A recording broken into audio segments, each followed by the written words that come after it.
बड़ी खबर, छत्तीसगढ़ बलौदा बाजार हिंसा से जुड़ी हुई जिसकी जांच अब तेज हो गई है। सीएम विष्णुदेव साय ने मांगी है रिपोर्ट, मुख्य सचिव और डीजीपी से हिंसा पर मांगी है रिपोर्ट। पूरे बलौदा बाजार में धारा 144 लागू, हिंसा के बाद भारी तादाद में पुलिस बल तैनात। भीड़ मरने मारने पर उतारू है, हिंसा की आग भड़की है, प्रदर्शनकारी पत्थरबाजी पर उतरे हैं।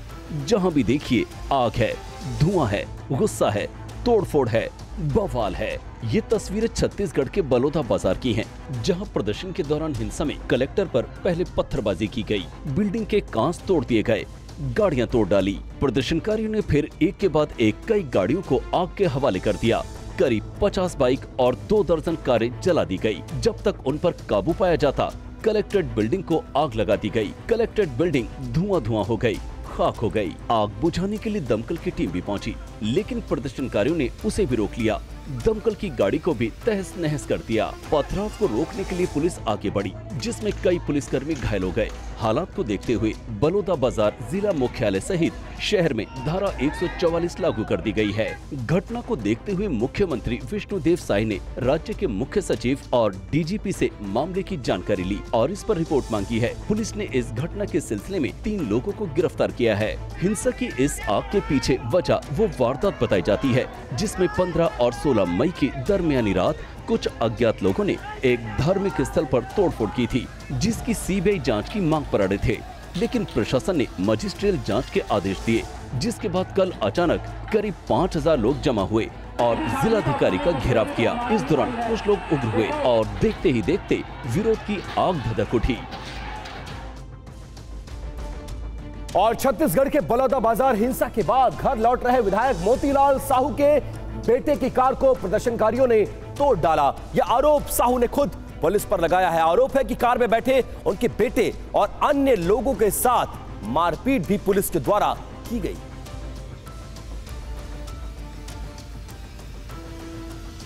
कार पर हमला किया गया, शीशे चकनाचूर कर दिए गए। ये कार रायपुर ग्रामीण के बीजेपी विधायक मोतीलाल साहू के बेटे समीर साहू की है, जो अपने रिश्तेदार एकलव्य साहू, नीलेश सिन्हा और चालक के साथ बलौदा बाजार निजी काम से गए थे। इस दौरान बलौदा में हिंसा भड़की थी। हंगामा शांत होने पर ये पुलिस के कहने पर ही घर के लिए निकले। आरोप है इस दौरान बलौदा बाजार बस स्टैंड के पास 10 पुलिस जवानों ने इन्हें रोका और बगैर किसी पूछताछ के गाड़ी तोड़ी। उनके साथ बुरी तरह मारपीट भी की। विधायक मोतीलाल साहू ने घटना की निंदा की है और दोषी पुलिसकर्मियों के खिलाफ कार्रवाई की मांग की है। ये दुर्भाग्यजनक स्थिति है कि एक सामान्य तौर पे राह चलते अगर किसी प्रकार की घटना घटा है वो अलग विषय है, पर माहौल शांत हो गया ऐसा बताया गया और निकल रहे थे, उसके बाद में इस तरह से पुलिस वालों के द्वारा घटना किया गया है। ये जांच का विषय है। मैं चाहता हूँ कि इसकी जांच हो और आखिर पुलिस वालों ने ऐसा क्यों किया, ये चिंता का विषय है। और मणिपुर हिंसा पर आरएसएस प्रमुख मोहन भागवत का कहना है कि 1 साल से मणिपुर शांति की राह देख रहा है। चुनाव नतीजों के बाद आरएसएस प्रमुख मोहन भागवत ने नई सरकार को लेकर पहली बार बयान दिया है। आरएसएस प्रमुख ने कहा कि 10 साल में बहुत कुछ अच्छा हुआ है, लेकिन चुनौतियां बाकी हैं। संस्कृति के क्षेत्र में हम सब लोग विश्व के सामने आगे बढ़ रहे हैं। हमको धीरे धीरे मानना विश्व के प्रगत देशों ने भी शुरू किया है, लेकिन इसका मतलब ये नहीं है कि हम चुनौतियों से मुक्त हुए। अभी उन बातों से मुक्त होकर जो चुनाव के आवेश में अतिरेक हो गया, उससे मुक्त होकर हमको आने वाली बातों का विचार करना है। आरएसएस प्रमुख ने अपने संबोधन में मणिपुर की समस्या का भी जिक्र किया। अब 1 साल से मणिपुर शांति की राह देख रहा है। उसके पहले 10 साल शांत रहा। पुराना गन कल्चर समाप्त हो गया ऐसा लगा, और अचानक जो कलह वहां पर उपज गया या उपजाया गया, उसकी आग में अभी तक जल रहा है, त्राही त्राही कर रहा है। कौन उस पर ध्यान देगा? प्राथमिकता देके उसका विचार करना ये कर्तव्य है। आरएसएस प्रमुख मोहन भागवत ने नागपुर में आरएसएस के एक सम्मेलन को संबोधित करते हुए ये बातें कही। उन्होंने चुनावी प्रक्रिया पर भी बोलते हुए कहा कि चुनाव में प्रतिस्पर्धा जरूरी है, लेकिन ये दुष्प्रचार पर आधारित नहीं होना चाहिए। और बड़ी खबर का रुख कर लेते हैं। आज कई मंत्री ऐसे हैं जो मंत्रालय का कार्यभार मिलने के बाद अपना कार्यभार संभालेंगे और देश के रेल मंत्री अश्विनी वैष्णव थोड़ी देर में अपने मंत्रालय का कार्यभार संभालने जा रहे हैं।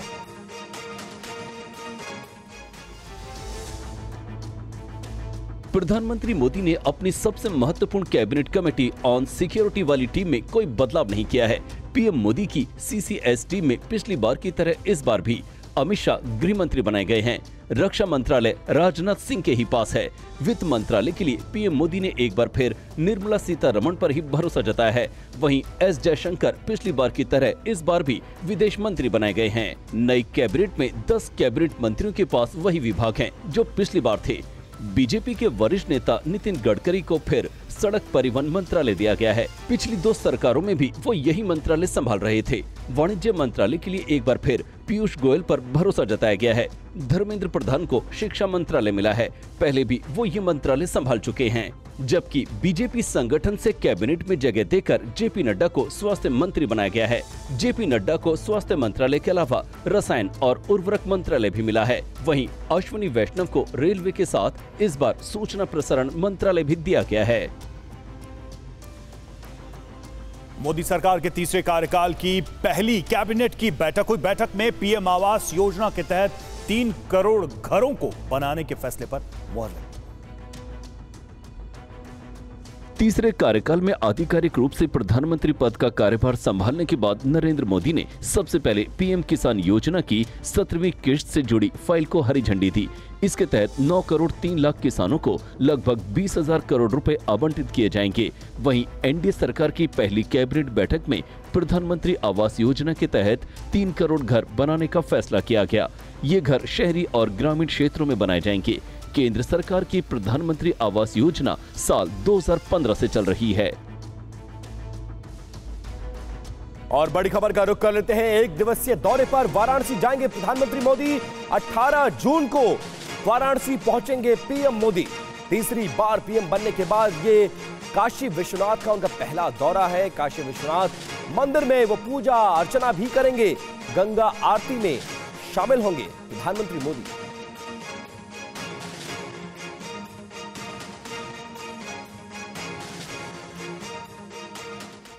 और मोदी सरकार की तीसरी पारी में प्रधानमंत्री कार्यालय में भी बदलाव दिख रहा है। 2014 से लेकर 2024 तक 10 साल में कितना बदल चुका है पीएमओ, ये रिपोर्ट देखिए।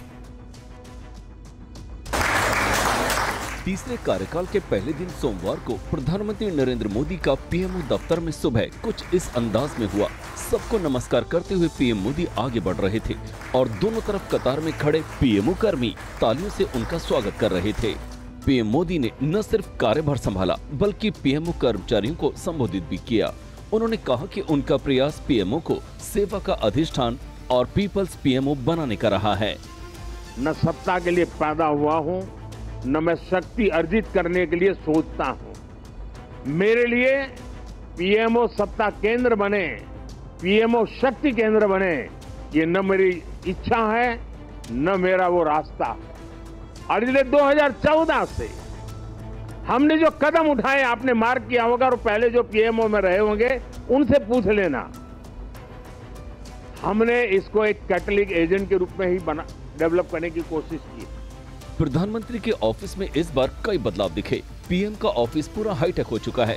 कागजी औपचारिकता के साथ वो टैबलेट पर डिजिटल वर्क करते दिखे।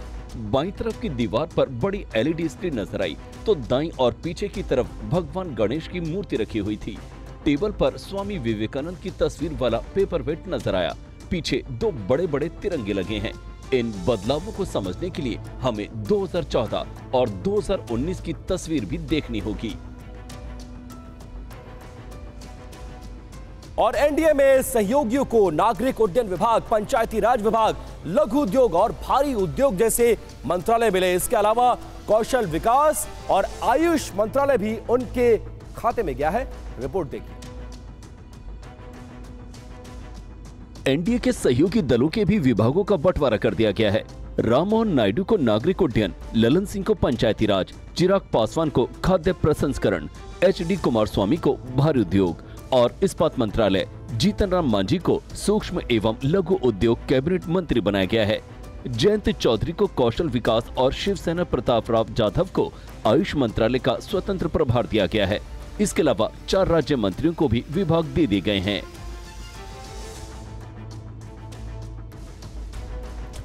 और आज राहुल गांधी का अमेठी दौरा। अमेठी में राहुल गांधी की धन्यवाद सभा। प्रियंका गांधी भी राहुल के साथ जाएंगी। दोपहर 3 बजे अमेठी के तिलोई में जनसभा।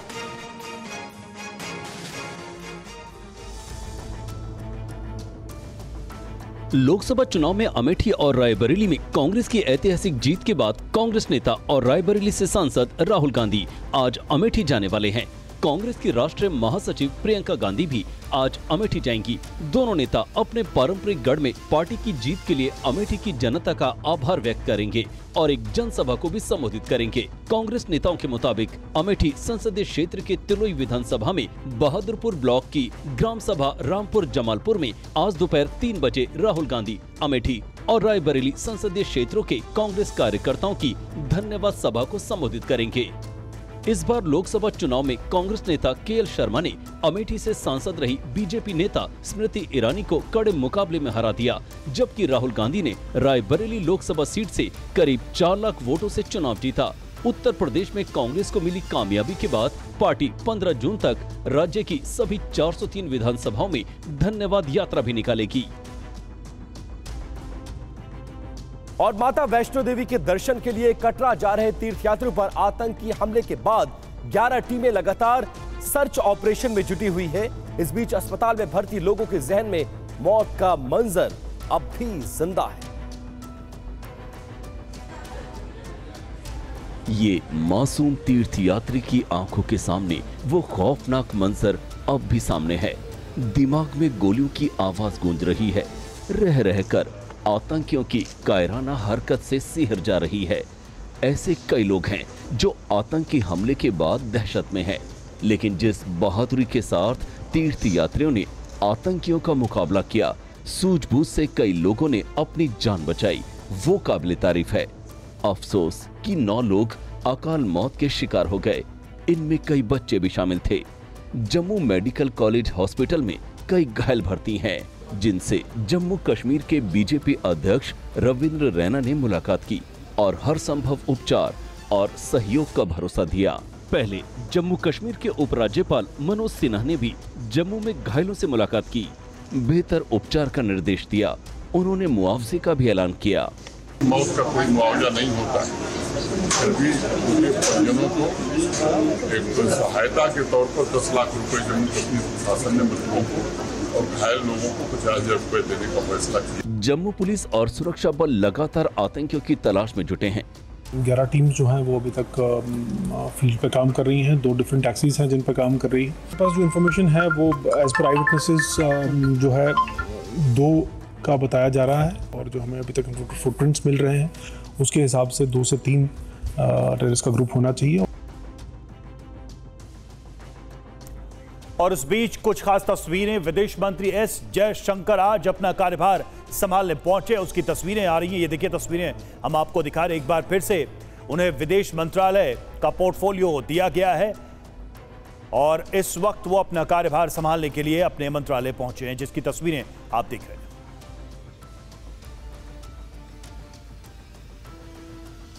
तो विदेश मंत्री अपने कार्यालय पहुंचे, अपने दफ्तर पहुंचे, जहां उनका अभिवादन हुआ। पिछले कार्यकाल में काफी सक्रिय रहे, टॉप प्रोफाइल मिनिस्टर्स में शामिल एस जयशंकर, और एक बार फिर से उनके प्रोफाइल को रिटेन किया गया है मोदी 3.0 सरकार में। और इस वक्त आप देखिए वो अपने कार्यालय पहुंच चुके हैं, अपना कार्यभार संभाल रहे हैं आज।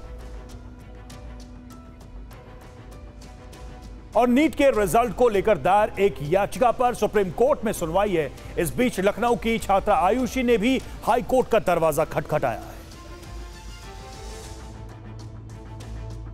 4 जून को जारी नेशनल एलिजिबिलिटी एंट्रेंस टेस्ट के नतीजे आने के बाद से ही हंगामा जारी है। कई छात्र सफलता का जश्न मना रहे हैं तो कई छात्र खुद को ठगा महसूस कर रहे हैं। नतीजे को लेकर लखनऊ को नीट की ओर से जवाब दिया गया है कि OMR शीट डैमेज होने के चलते उनका रिजल्ट जारी नहीं हो सकता।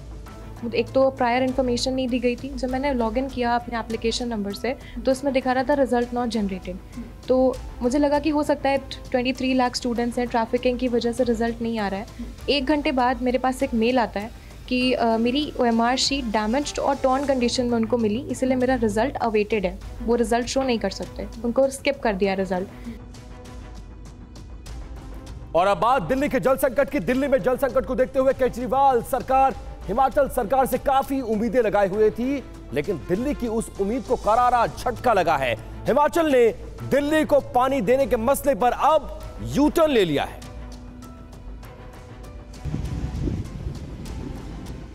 दिल्ली सरकार आस लगाए बैठी थी कि उसे हिमाचल से अतिरिक्त पानी मिलेगा, जिससे दिल्ली के लोगों का जल संकट खत्म हो जाएगा।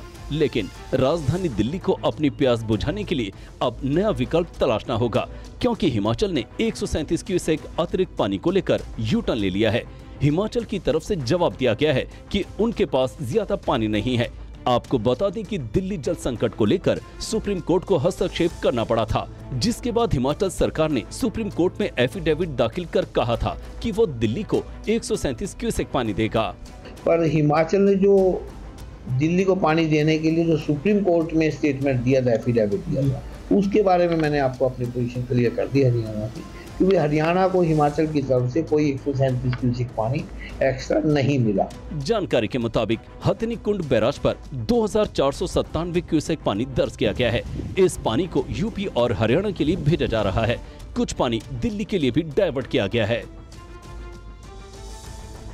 और दिल्ली में जारी जल संकट के बीच दिल्ली सरकार और उपराज्यपाल एक बार फिर आमने सामने हैं। दिल्ली सरकार की ओर से LG को मीटिंग का वीडियो रिलीज करने की चुनौती दी गई है।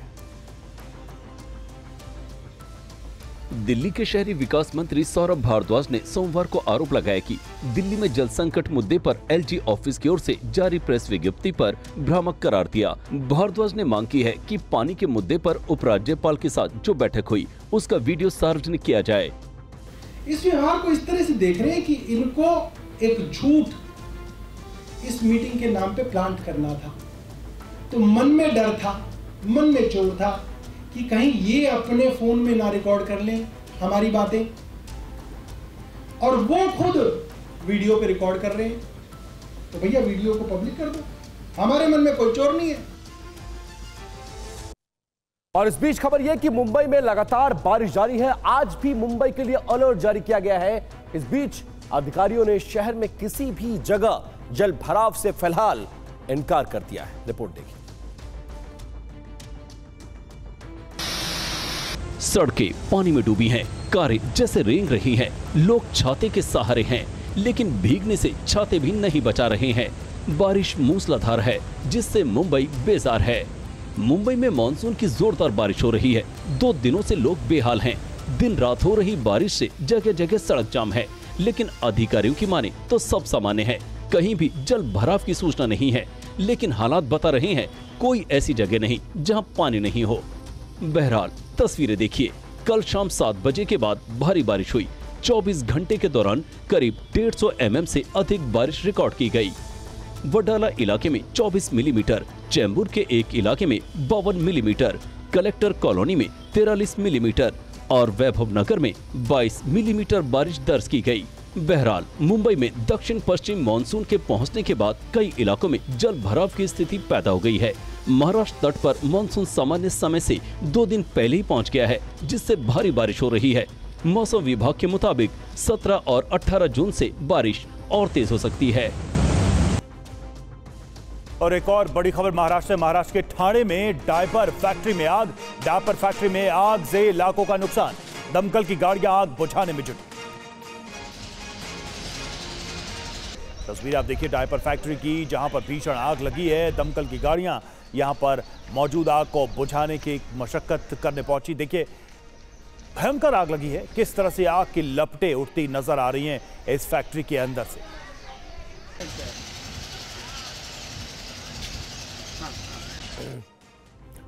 और बुलेटिन में आगे वक्त लोकल टू ग्लोबल खबरों का।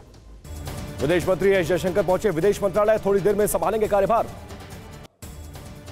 थोड़ी देर में अश्विनी वैष्णव संभालेंगे कामकाज। कल शाम पीएम मोदी ने जो मंत्रालय का बंटवारा किया था उसमें गृह, रक्षा, वित्त और विदेश मंत्रालय में कोई बदलाव नहीं किए गए हैं। अश्विनी वैष्णव को 3 मंत्रालयों की जिम्मेदारी मिली। रेलवे, सूचना एवं प्रसारण और खाद्य और सूचना और प्रौद्योगिकी मिला। जेपी नड्डा को स्वास्थ्य के साथ रसायन और उर्वरक मंत्रालय, शिवराज सिंह चौहान को कृषि के साथ ग्रामीण विकास मंत्रालय मिला।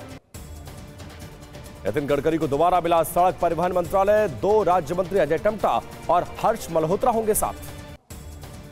मनोहर लाल को आवास एवं शहरी मामलों के साथ ऊर्जा मंत्रालय, धर्मेंद्र प्रधान को शिक्षा और पीयूष गोयल को वाणिज्य मंत्रालय मिला। हरदीप सिंह पुरी को पेट्रोलियम और प्राकृतिक गैस मंत्रालय, अर्जुन राम मेघवाल को कानून मंत्रालय का जिम्मा मिला। टीडीपी के राम मोहन नायडू को नगर विमानन और चिराग पासवान को खाद्य प्रसंस्करण उद्योग मंत्रालय आवंटित। प्रहलाद जोशी को उपभोक्ता मामले, खाद्य एवं सार्वजनिक वितरण और जी किशन रेड्डी को कोयला एवं खनन मंत्रालय मिला। गिरिराज सिंह को कपड़ा मंत्रालय, ज्योतिरादित्य को संचार और पूर्वोत्तर क्षेत्र के विकास का मंत्रालय आवंटित। जीतन राम मांझी को एमएसएमई और ललन सिंह को पंचायत के साथ पशुपालन मंत्रालय, नित्यानंद बने गृह राज्य मंत्री। अन्नपूर्णा देवी को महिला एवं बाल विकास मंत्रालय, मनसुख मांडविया को श्रम एवं रोजगार के साथ खेल मंत्रालय आवंटित। आरएलडी नेता जयंत चौधरी को कौशल विकास, उद्यमिता और शिवसेना के प्रताप राज जाधव को आयुष मंत्रालय मिला। पीएम मोदी ने पूर्व राष्ट्रपति और पूर्व पीएम को किया फोन। प्रतिभा पाटिल, मनमोहन सिंह और देवगौड़ा से लिया आशीर्वाद। प्रधानमंत्री मोदी की मंत्रियों की नसीहत, बेवजह बयानबाजी ना करें मंत्री। पीएमओ कर्मियों से मिले मोदी, कहा हमारा लक्ष्य राष्ट्र प्रथम। गृह मंत्रालय दोबारा मिलने पर बोले अमित शाह, मोदी के विजन और सुरक्षित भारत के लिए करेंगे काम। रक्षा विभाग मिलने पर बोले राजनाथ सिंह, सीमा सुरक्षा हमारी पहली प्राथमिकता। चिराग पासवान ने पीएम मोदी का जताया आभार, कहा आज का समय प्रोसेसिंग, पैकेजिंग और मार्केटिंग का, रोजगार के अवसर बढ़ेंगे। पीएम मोदी ने प्रधानमंत्री आवास योजना को दिया विस्तार, 3 करोड़ नए पक्के घर बनाने का किया वादा। पीएमएवाई के घरों में होंगी सभी बुनियादी सुविधाएं, सभी घरों में एलपीजी और बिजली के साथ शौचालय और नल कनेक्शन भी होंगे। मोहन भागवत का केंद्र सरकार को बड़ा संदेश, साल भर से शांति की राह देख रहा है मणिपुर। टीएमसी ने केंद्र सरकार पर बोला हमला, कहा बीजेपी के लिए पश्चिम बंगाल सबसे कम महत्वपूर्ण, केवल 2 राज्य मंत्री मिले। मंत्रालयों के बंटवारे पर आरजेडी नेता तेजस्वी यादव का तंज, बिहार के लोगों को मंत्रालय के रूप में थमा दिया गया झुंझुना। मंत्रालय के बंटवारों पर आम आदमी पार्टी सांसद संजय सिंह का तंज, एनडीए के घटक दलों के हिस्से में आया सिर्फ झुंझुना मंत्रालय। बिहार के डिप्टी सीएम सम्राट चौधरी बोले पीएम मोदी ने दोहराया अपना संकल्प, कहा देश और बिहार का तेजी से होगा विकास। मोदी मंत्रिमंडल में जगह नहीं मिलने से एनसीपी अजित पवार गुट नाराज, कहा हमें एमओएस स्वीकार नहीं, एनडीए का हिस्सा बने रहेंगे। शिंदे गुट के श्रीरंग बारने भी नाराज, कहा 4-5 सीटें जीतने पर कैबिनेट मिला, हमने 7 सीटें जीती, 1 तो मिलना ही चाहिए था। ओडिशा के नए मुख्यमंत्री के चयन के लिए आज होगी बीजेपी विधायक दल की बैठक, 12 जून को शपथ। ओडिशा के नए सीएम के चयन के लिए राजनाथ और भूपेंद्र पर्यवेक्षक नियुक्त, रेस में पुजारी, मनमोहन, केवी सिंह और मोहन शामिल। ओडिशा में सीएम के शपथ ग्रहण में मोदी समेत कई वीवीआईपी के शामिल होने की उम्मीद। भुवनेश्वर एयरपोर्ट पर बड़ी हलचल। आज अमेठी जाएंगे राहुल और प्रियंका गांधी, रायबरेली और अमेठी के कार्यकर्ताओं की धन्यवाद सभा को संबोधित करेंगे। तीसरी बार पीएम बनने के बाद 18 जून को काशी पहुंचेंगे मोदी, काशी विश्वनाथ मंदिर जाएंगे, किसान सम्मेलन में करेंगे शिरकत। झारखंड के मंत्री आलमगीर आलम ने कांग्रेस विधायक के नेता और मंत्री पद से दिया इस्तीफा, सीएम को भेजा त्याग पत्र। नवनिर्वाचित विधायक कल्पना सोरेन ने विधायक पद की ली शपथ, विधानसभा अध्यक्ष रविंद्रनाथ महतो ने दिलाई शपथ। एनसीपी अजित पवार गुट ने मनाया पार्टी का स्थापना दिवस, अजित पवार ने कार्यकर्ताओं को दिए पार्टी को मजबूत करने के मंत्र। कार्यकर्ताओं से बोले छगन भुजबल, दलित, मुस्लिम और आदिवासी समुदाय ने हमें क्यों छोड़ा, इस पर विचार करना जरूरी। कार्यकर्ताओं से बोले प्रफुल्ल पटेल, दलित और आदिवासी समुदाय में पैदा हुई संविधान बदलने को लेकर गलतफहमी। महाराष्ट्र के सीएम एकनाथ शिंदे ने पार्टी के विधायकों और सांसदों के साथ बैठक की, लोकसभा चुनाव के नतीजों की समीक्षा की। महाराष्ट्र के सीएम एकनाथ शिंदे ने मुंबई कोस्टल रोड फेज 2 का किया उद्घाटन। कंगना मामले में बोले बीजेपी नेता विजय सांपला, किसी को प्रताड़ित या हाथापाई के लिए नहीं, सुरक्षा के लिए दी जाती है वर्दी। भक्त चरण दास ने ओडिशा में कांग्रेस की हार की जिम्मेदारी ली, पार्टी के अभियान समिति के अध्यक्ष पद से दिया इस्तीफा। हरियाणा के गरीब परिवारों को मुख्यमंत्री नायब सिंह सैनी ने दिया तोहफा, लाभार्थियों में बांटे 100-100 गज के प्लॉट। त्रिपुरा में बीजेपी की जीत का जश्न, मंत्री सुशांत चौधरी ने अपने निर्वाचित क्षेत्र में आयोजित समारोह में की शिरकत। पंजाब के सीएम भगवंत मान ने गुरुद्वारा सिंह शाहिदा में मत्था टेका। जयपुर में पेयजल की कमी और बिजली कटौती से लोग परेशान, कांग्रेस कार्यकर्ताओं ने किया प्रदर्शन। लालू यादव के जन्मदिन पर आधी रात में काटा गया केक, तेज प्रताप यादव ने लालू को बताया विनम्रता और सादगी का आदर्श मिश्रण। कोयला घोटाला मामले में सुनील अग्रवाल की जमानत याचिका पर सुनवाई आज, आरोपी पर काले धन को सफेद करने का आरोप। लोकसभा चुनाव के परिणाम के दिन शेयर मार्केट गिरने की जांच के लिए याचिका। ज्येष्ठ माह के तीसरे मंगलवार को अयोध्या के हनुमानगढ़ी में उमड़े श्रद्धालु। हांगकांग में पहली बार विक्टोरिया हार्बर पर ड्रोन शो का आयोजन। यूक्रेन शांति सम्मेलन के लिए स्विट्जरलैंड में तैयारियां पूरी, मेहमानों के लिए स्विस सेना ने तैयार किया अस्थायी हेलीपैड। अमेरिका में हाईवे पर एक्सीडेंट का सनसनीखेज वीडियो आया सामने। मलेशिया में ईंधन सब्सिडी खत्म होने के बाद डीजल के दामों में 56% की बढ़ोतरी। पूर्वी अफ्रीकी में मलावी के उपराष्ट्रपति को लेकर जा रहा सेना का विमान लापता, उपराष्ट्रपति की तलाश जारी। जंगलों की आग बुझाने के लिए एआई का किया जा रहा है इस्तेमाल, आग डिटेक्ट करते ही अलर्ट हो जाता है एआई सिस्टम। आईडीएफ ने बंधकों को छुड़ाने का वीडियो किया जारी, गाजा के अपार्टमेंट में बंधक बनाए गए थे 3 नागरिक। कामरान अकबर के बयान पर हरभजन सिंह का पलटवार, कहा सिखों ने तुम्हारी मां और बहनों को आक्रमणकारियों से बचाया था। सिखों पर दिए गए बयान पर कामरान अकबर ने माफी, कहा अपने बयान के लिए सिखों और हरभजन सिंह से माफी मांगता हूं। अफ्रीका में हाथियों के रिसर्च पर बड़ा खुलासा, एक दूसरे को अनोखे नामों से बुलाते हैं अफ्रीकी हाथी। रूसी हॉवित्जर तोप का यूक्रेनी सैनिकों पर विध्वंसक प्रहार। फ्रंटलाइन पर रूसी सेना ने बरसाए रॉकेट हमले में यूक्रेन के 77 से ज्यादा सैनिकों की मौत। डोनेट्स्क में रूसी सेना ने तेज किए हमले, आर्टिलरी हमले में यूक्रेन की मोर्टार अटैक चौकी ध्वस्त हो गई। और खोवो मोर्चे पर रूस के T-80 टैंक ने बरसाया कहर, यूक्रेनी फायरिंग पोस्ट पर तबाह किया गया उसको। छत्तीसगढ़ के बलौदा बाजार में पत्थरबाजी और आगजनी, उग्र प्रदर्शनकारियों ने कलेक्टर ऑफिस समेत 200 वाहनों में लगाई आग। पुलिस के मुताबिक बलौदा बाजार में पत्थरबाजी से अधिकारी समेत कई पुलिसकर्मी घायल। छत्तीसगढ़ की बलौदा बाजार हिंसा में डीजीपी तलब, मुख्यमंत्री विष्णुदेव साय ने डीजीपी को तलब किया। उप मुख्यमंत्री विजय शर्मा ने घटना की न्यायिक जांच के दिया आदेश, कहा दोषियों के खिलाफ कार्रवाई की जाएगी। बलौदा बाजार में बीजेपी विधायक के रिश्तेदार समेत 3 को पीटने का पुलिस पर लगा आरोप।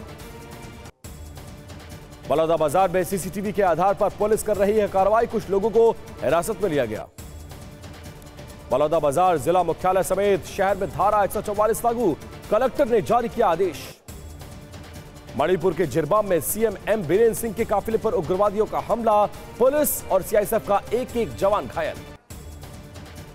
कश्मीर के रियासी में जांच के लिए पहुंची एनआईए की टीम, आतंकी हमले में गई थी 9 लोगों की जान। रियासी आतंकी हमले में घायलों से मिले बीजेपी जम्मू कश्मीर अध्यक्ष रविंद्र रैना, हर संभव मदद का दिया भरोसा। आगरा में आतंकी हमले के विरोध में राष्ट्रीय हिंदू परिषद ने किया विरोध प्रदर्शन, पाकिस्तान के खिलाफ की नारेबाजी। जम्मू कश्मीर के पुंछ में बजरंग दल और हिंदू परिषद का विरोध प्रदर्शन, यात्रियों पर आतंकवादी हमले की निंदा की। लखनऊ की आरुषि ने नीट रिजल्ट पर खड़े किए सवाल, कहा वेबसाइट पर चेक करने पर नहीं दिखा रिजल्ट। एनटीए ने लखनऊ की आयुषी पटेल की बात का किया खंडन, कहा आयुषी को नहीं दी फटी ओएमआर शीट। नीट रिजल्ट के खिलाफ आज सुप्रीम कोर्ट में सुनवाई, पेपर लीक का आरोप लगाकर नीट परीक्षा रद्द करने की मांग। लखनऊ के गगन पटेल ने नीट की आंसर शीट में गड़बड़ी के कोर्ट में दाखिल याचिका की। यूपी के औरैया में नीट परीक्षा को लेकर छात्रों का प्रदर्शन। यूपी के बलरामपुर में एक पैथोलॉजी लैब में आग से अफरा तफरी। राजस्थान के भिवाड़ी में कूलर बनाने वाली फैक्ट्री में लगी भीषण आग में साई का तकिया क्रॉसिंग के पीछे झाड़ियों में लग गया। सुप्रीम कोर्ट से आम आदमी पार्टी को बड़ी राहत, पार्टी मुख्यालय खाली करने की समय सीमा 10 अगस्त तक बढ़ाई गई। ठाणे में 1 करोड़ से ज्यादा का सोना चुराने के आरोप में एक व्यक्ति गिरफ्तार। मध्य प्रदेश के नर्मदापुर में दर्दनाक हादसा, मामा भांजे के डूबने से मौत। मध्य प्रदेश के गुना में फसल चोरी के आरोप में बुजुर्ग की पिटाई। नोएडा में नामी कॉलेजों में एडमिशन दिलाने के नाम पर ठगी का पर्दाफाश, 6 आरोपी गिरफ्तार। कोहिमा में पुलिस और सुरक्षा बलों का संयुक्त ऑपरेशन, एक उग्रवादी गिरफ्तार, हथियार बरामद। और मोदी सरकार में मंत्रालय का आवंटन होने के बाद रेल मंत्री अश्विनी वैष्णव पहुंच गए हैं मंत्रालय का प्रभार संभालने के लिए। सीधी तस्वीरें आपके सामने।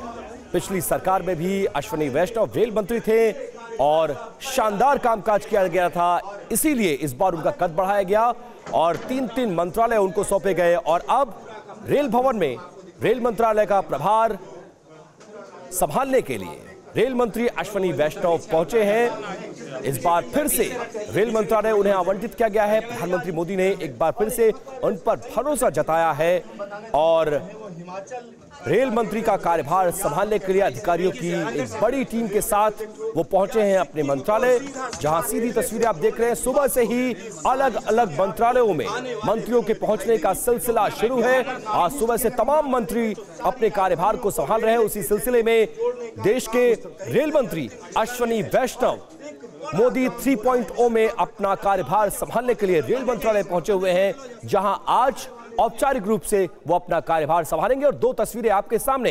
पहली तस्वीर देश के विदेश मंत्री एस जयशंकर, जो आज सुबह विदेश मंत्रालय में अपना कार्यभार संभालने के लिए पहुंचे थे। और दूसरी तस्वीर में आप देख रहे हैं देश के रेल मंत्री अश्विनी वैष्णव पहुंच गए हैं अपने मंत्रालय। ये उनके कमरे की तस्वीर है, जहां पर सामने की कुर्सी पर वो बैठेंगे और अपनी औपचारिकताओं को पूरा करेंगे। दोनों ये वो मंत्री हैं जो पिछली बार भी सेम मंत्रालय संभाल रहे थे, यानी एस जयशंकर विदेश मंत्रालय का प्रभार देख रहे थे और अश्विनी वैष्णव रेल मंत्रालय का प्रभार देख रहे थे। अश्विनी वैष्णव पहुंच चुके हैं। पहले उस टेबल को उन्होंने नमन किया जिस पर बैठकर उन्हें काम करना है, और अब वो सीधी तस्वीरें रेल मंत्रालय के रेल भवन से, जहां पर मंत्रालय में वो पहुंचे हुए हैं अपना कार्यभार संभालने के लिए। और अब वक्त हो चला है वीडियो ब्रेकिंग का। वीडियो ब्रेकिंग की शुरुआत करते हैं रनवे से आई एक ऐसी तस्वीर की जो सोशल मीडिया पर वायरल है। तस्वीर आपके सामने। एयरपोर्ट पर एक ही रनवे पर 2 विमान, एक की लैंडिंग तो दूसरा उड़ने को तैयार। सोशल मीडिया पर वीडियो वायरल हो रहा है।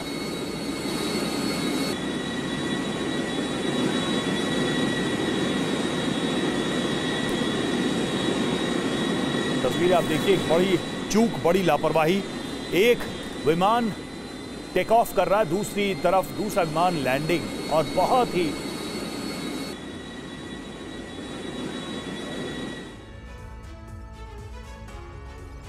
और दूसरी वीडियो ब्रेकिंग। अमेरिका के मियामी शहर में लगी आग। 4 मंजिला अपार्टमेंट में लगी भीषण आग। बचाव अभियान के दौरान 2 दमकल कर्मी झुलसे। आग की ड्रोन तस्वीरें आई सामने।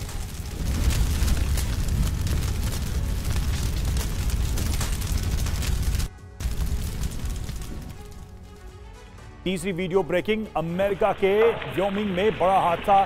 सड़क पर बड़ा हिस्सा ढह गया। सड़क ढहने की लाइव तस्वीरें आई सामने।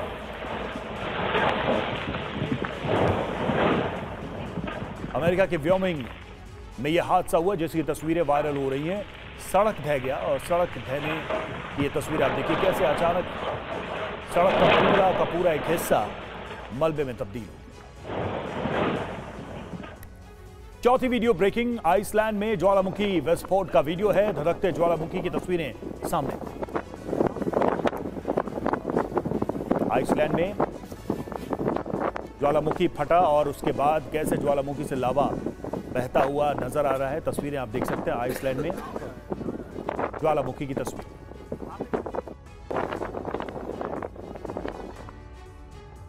अमेरिका के ग्वाटेमाला में ज्वालामुखी फटा और ज्वालामुखी में चमकी जोरदार बिजली। ये ग्वाटेमाला की तस्वीरें हैं। ज्वालामुखी विस्फोट और उसके बाद ये आकाशीय बिजली गिरी है जिसकी तस्वीरें वायरल हो रही हैं।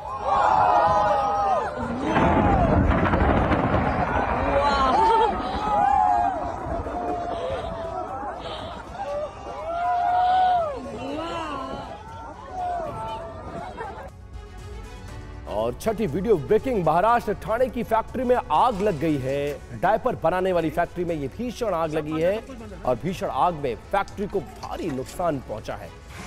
तस्वीरें आपके सामने, महाराष्ट्र में ये डायपर बनाने वाली फैक्ट्री में अचानक आग लग गई। सब बंद है, सब कुछ बंद है सर। सातवीं वीडियो ब्रेकिंग का रुख करते हैं तेलंगाना के हनमकोंडा में अजीबोगरीब घटना सामने आई। पुलिस ने इसको मुर्दा समझा, वो दरअसल जिंदा निकला। पुलिस ने मुर्दा समझ शख्स को निकालने की कोशिश की। जैसे ही शख्स को निकाला गया वो खड़ा हो गया। लोगों ने पुलिस और 108 एम्बुलेंस को इस शख्स को डूबते हुए देखकर फोन किया था।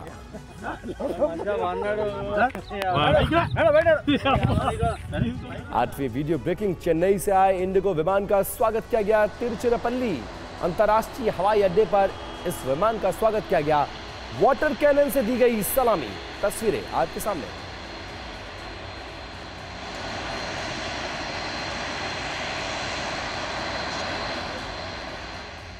और नौवीं वीडियो ब्रेकिंग आपके सामने, हांगकांग में पहली बार विक्टोरिया हार्बर पर ड्रोन शो का आयोजन किया गया। शो को देखने के लिए हजारों लोग इकट्ठा हुए थे।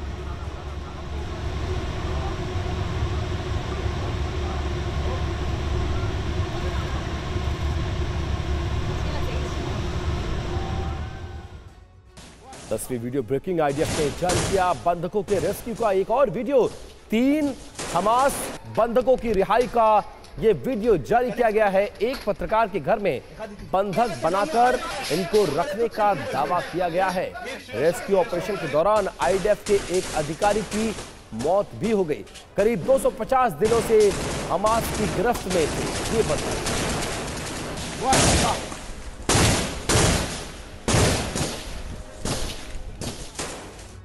और ये बहुत महत्वपूर्ण तस्वीरें महाराष्ट्र से, जहां पर महाराष्ट्र के ठाणे में डायपर फैक्ट्री में आग लग गई है।